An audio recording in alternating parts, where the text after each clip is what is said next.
Alright, listen here, sit around, get cozy, we're having a little fireside chat. There is something you do that is weird. It's really weird. There's something you do that's goofy and annoying, and no one likes it. It's cringe. Human nature has some universal components, and alongside horny, angry, and liking big stick plus fire, I think a part of human nature is having interests, liking to do stuff. Unless your plan is to kill yourself, in which case the stuff you like to do is be dead. Everyone likes to do stuff. So, whether you think you're the shit at Fortnite, you go to the gym, or you talk to a computer for hours on end, you do something that someone else would call cringe. Cringe culture was an internet trend of mocking those cringe things, and we all live to see it in some form. Like most shit on the internet, it never really died, it just went into hibernation, and now it's coming back because the producers have decided it's time for the reboot, and it's coming back in the form of mocking low-effort PNG Minecraft YouTubers, which, unlike the things people do that are odd and bother no one, this revival of dumbassery really does actually affect some people. Now, a basic rule of the internet is that someone is always going to have something mean and dumb to say, but when too many people are saying it, because you're an easy target, well, those dumbasses take it too far. Like in the YouTuber Jellybean's case, she is a 17-year-old girl who lives in California, and I know that because she was doxxed, because what she's doing is that unacceptable, right? I think it's pretty pathetic and disgusting how some people really dedicate themselves just to dragging a group of weird kids down. Is what they're doing dumb and pointless? Yeah, and if your own life is so sad you gotta focus on that, then you're probably worse. Don't get me wrong, the dude who's a furry and the many quickly drawn, clearly cash bait PNG channels are weird and unnerving, but we as a platform have literally let a PNG YouTuber be one of the most influential voices on the platform for over a decade. Now, as a creator who actually gives a fuck about what they upload, yeah, it's kind of annoying to see yet another crowd of low-effort creators waltz to the top, but ultimately, I'm happy for their success.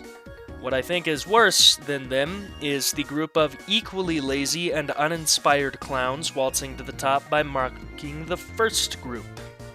Specifically, the target of my disdain is Vince Cobb. This dude's entire shtick is the deep voice and the deadpan delivery of, at best, mild roasts. It's a big number next to his name, and he sure does care about that, but almost none of them actually give a shit about him, and less would be there if his entire online persona wasn't just being an asshole for no purpose. This kind of channel dies pretty quick on YouTube compared to its total lifespan, and either this guy's whole existence as a channel will die when his mediocre jokes stop being funny on their 1,500th repeat, or when he can't chase down the next punching bag, and all of his clones won't be granted similar longevity. What's the most cringe thing about all of this is that the internet decided, out of everything, a bunch of dumbass tweens is who to pick on. Don't get me wrong, I think that their content is mid and, mildly annoying, but the cool thing about content is it wouldn't be popular if someone didn't watch it, and if these tweens want to make content for tweens, they can do that. Who gives a fuck? Honestly, at least pick someone who actually deserves it. We live in a world full of war, rape, murder, constant violence, and pain, and the fact that some people legitimately choose to mock kids doing random shit is pathetic. The take that somehow Jelly Mid is the worst thing to have come on the internet is a privileged and dumbass one, and these people making these jokes and videos and doxing people aren't even that funny. They choose worse targets too. There's so many people that you could tastelessly mock. Alec Baldwin? That guy has a fucking target on his head. Will Smith? Any politician? Most historical figures? All of these people you can make great jokes about. You could roast the shit out of them. And yeah, I mean, it'd be mildly tasteless, but who the fuck gives a shit? It'd be funny. It'd be cheap. It'd be easy. A thumb rule of comedy is don't punch down. Punching at a fucking 17-year-old? That's kind of punching down. And, of course, I don't think these guys really care all that much about comedy. Another thumb rule of comedy is come up with fresh material, but again, these guys don't really know about comedy, same way movie producers don't know about gun safety.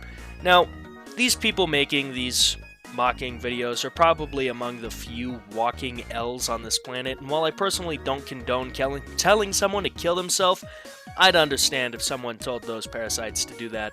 So TLDR, Jellybean did nothing wrong, the kid didn't deserve to be doxxed, and if you disagree, I'll celebrate when you kill yourself. See you on the other side, bitch.